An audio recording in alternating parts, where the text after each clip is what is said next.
करते हैं रेनाउंस्ड डिजीज की।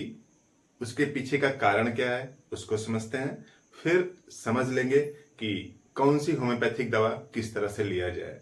तो देखिए, कुछ लोग ऐसे होते हैं जिनको पूरी शरीर में ठंडी लगती रहती है, यानी कोल्ड फीलिंग होती है।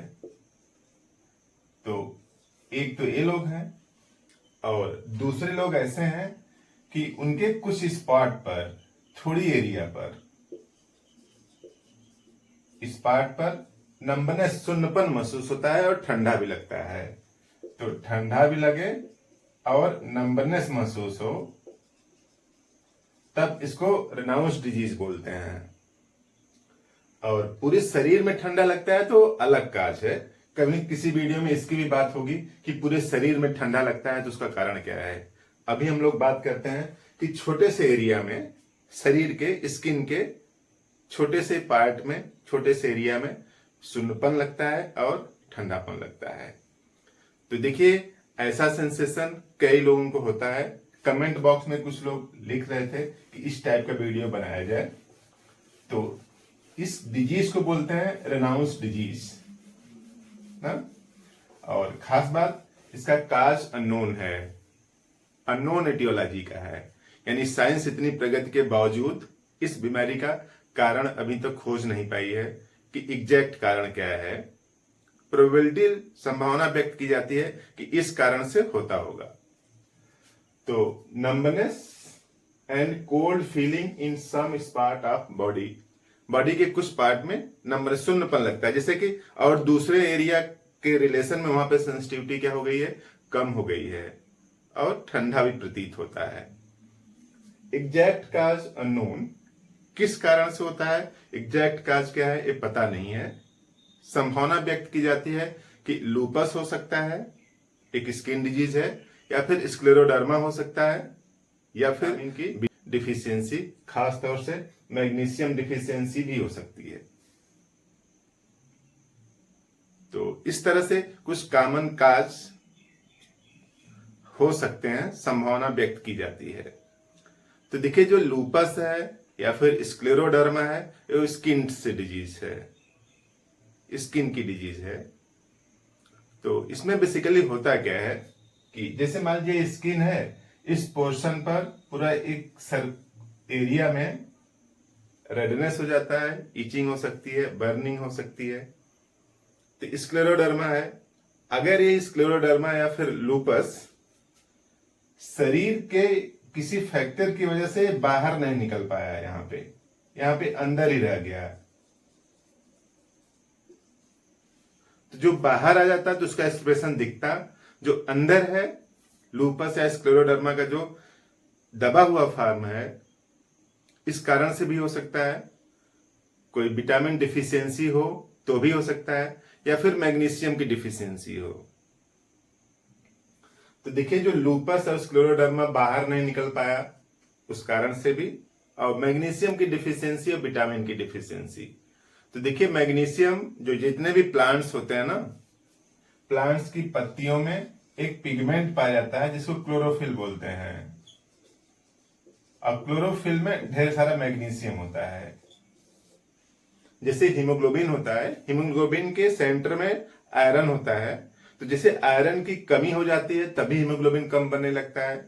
उसी तरीके से मैग्नीशियम अगर प्लांट में कम हो जाए तो इनकी पत्तियां जो है हल्की होने लगती हैं, हल्की कलर की हो जाएंगी, ठीक है, सफेद हो जाएंगी।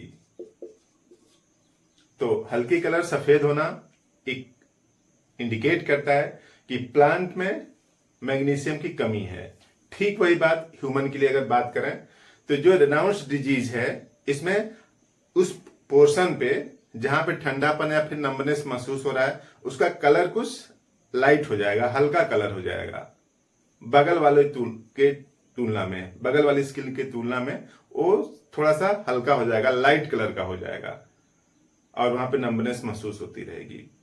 तो मैग्नीशियम या फिर विटामिन की सप्लाई के लिए सबसे बेहतर क्या है कि आप जो वनस्पतियां हैं, जो वेजिटेरियन डाइट्स हैं, आप उसको यूज करें। जो खास तौर से जो ग्रीन लीफी वेजिटेबल्स हैं उसका यूज करें।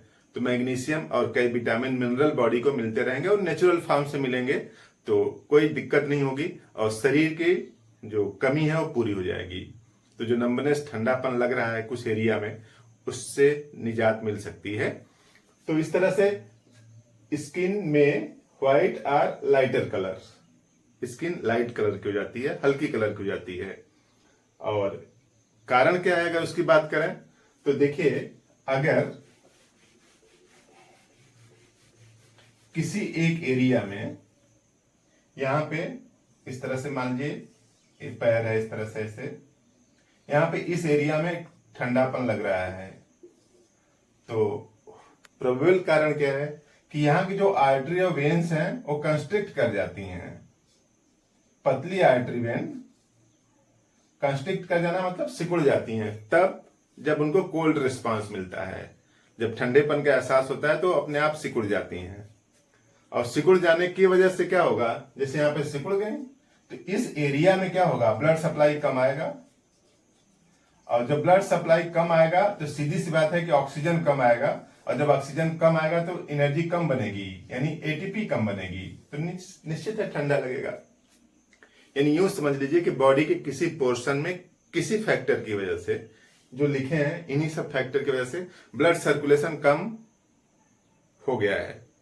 अब सर्कुलेशन कम हो गया है तो ऑक्सीजन भी वहां पे कम पहुंचेगी, और ऑक्सीजन कम पहुंचेगी तो आप जानते हैं कि बॉडी के लिए जो जरूरी एनर्जी है वो नहीं मिलेगी, कम मिलेगी, तब वहां पे ठंडापन महसूस होता है। तो इस तरह से सडन रिस्पांस की वजह से हो सकता है। अब कुछ लोगों को एयर रिस्पांस कंटिन्यूअस हो रहा हो, डिफिशियंसी की वजह से हो सकता है। तो इस तरह से यही सब जो अव्यवस्था है किसी एक लोकल पोर्शन पे हो गई है, और उसी को रिनाउंस डिजीज बोलते हैं। इसके लिए होम्योपैथी में कई दवाइयां हो सकती हैं।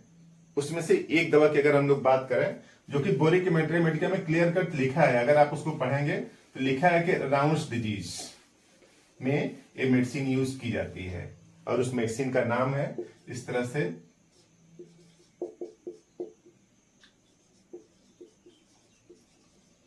एलियंथस ग्रैंडिलोसा। इसकी क्यू पावर ले लें और इसका 15 बूंद हाफ कप पानी में 3 टाइम लें। 1 महीने तक लेना है इसको, 1 महीना, उसके बाद 30 पावर की लें। तो 2 महीने में मोस्ट प्रोबेबली जो ठंडापन लग रहा है किसी लोकल एरिया में, किसी पार्ट में, वो